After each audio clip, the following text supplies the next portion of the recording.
શું હાલચાલ છે મિત્રો? દેશ અને દુનિયાના 25 મહત્વના સમાચારો ઉપર એક નજર. શ્રાવણ ઉત્સવનો પ્રારંભ.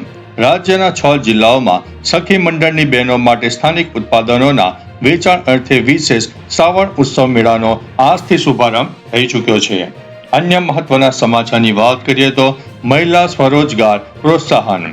ગ્રામીણ મહિલાઓને આર્થિક રીતે સશક્ત બનાવવા માટે વોકલ ફોર લોકલ અભિયાનને વેગ આપવા ગ્રામ વિકાસ વિભાગ દ્વારા વિશેષ સ્ટોલ ફાળવવામાં આવ્યા છે.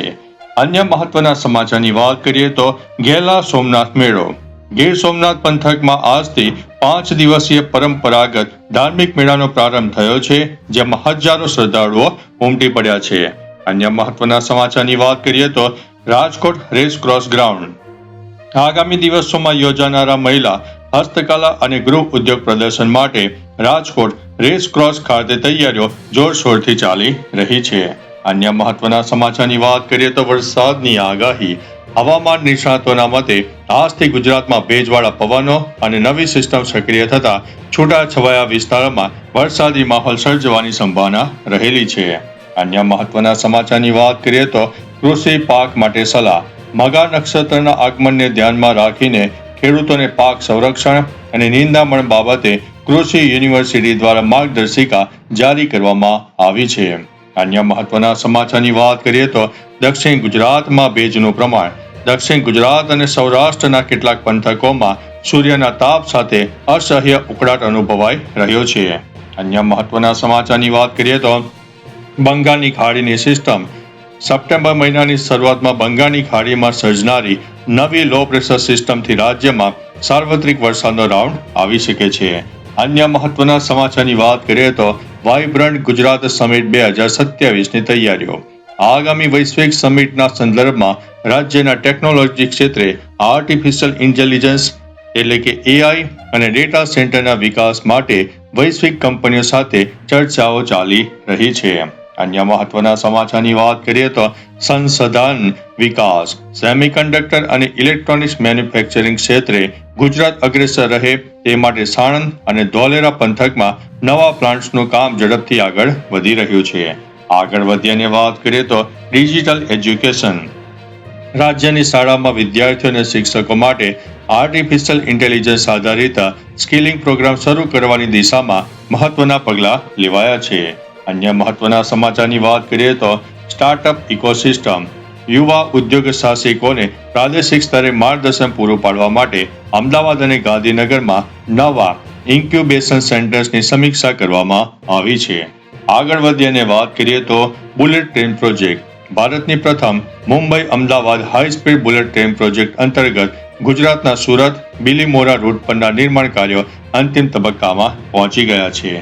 અન્ય મહત્વના સમાચારની વાત કરીએ તો રેલવે સ્ટેશન આધુનિકરણ.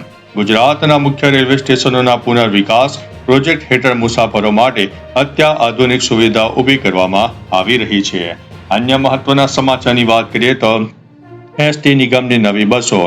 મુસાફરોની વધતી માંગને ધ્યાનમાં રાખીને ગુજરાત એસટી નિગમ દ્વારા રૂટ પર નવી સ્લીપર અને લક્ઝરી બસો ઉમેરવાની યોજના ઉપર કામ ચાલી રહ્યું છે. અન્ય મહત્વના સમાચારની વાત કરીએ તો હાઈવે સુરક્ષા. રાજ્યના મુખ્ય રાષ્ટ્રીય ધોરીમાર્ગો પર વાહન વ્યવહાર વધુ સુરક્ષિત બને તે માટે ઓટોમેટેડ ટ્રાફિક મેનેજમેન્ટ સિસ્ટમનું નિરીક્ષણ વધારવામાં આવ્યું છે. અન્ય મહત્વના સમાચારની વાત કરીએ તો યુનિવર્સિટી પરીક્ષા વ્યવસ્થા.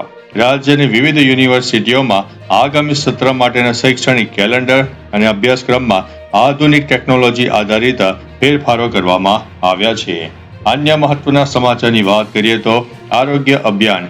રાજ્યના ગ્રામીણ વિસ્તારોમાં મોસમી બીમારીઓ સામે રક્ષણ મેળવવા માટે આરોગ્ય વિભાગ દ્વારા વિશેષ સર્વે અને નિદાન કેમ્પ શરૂ કરવામાં આવ્યા છે.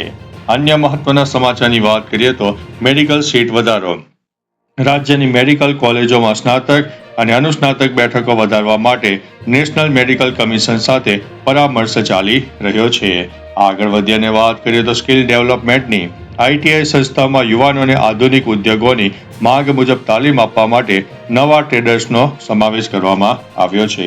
અન્ય મહત્વના સમાચારની વાત કરીએ તો વન મહોત્સવ અને હરિયાળી. રાજ્યભરમાં સામાજિક વનીકરણ અંતર્ગત વૃક્ષારોપણ કરાયેલા છોડની જાળવણી માટે ગ્રામ પંચાયતોને વિશેષ ગ્રાન્ટ ફાળવવામાં આવી છે.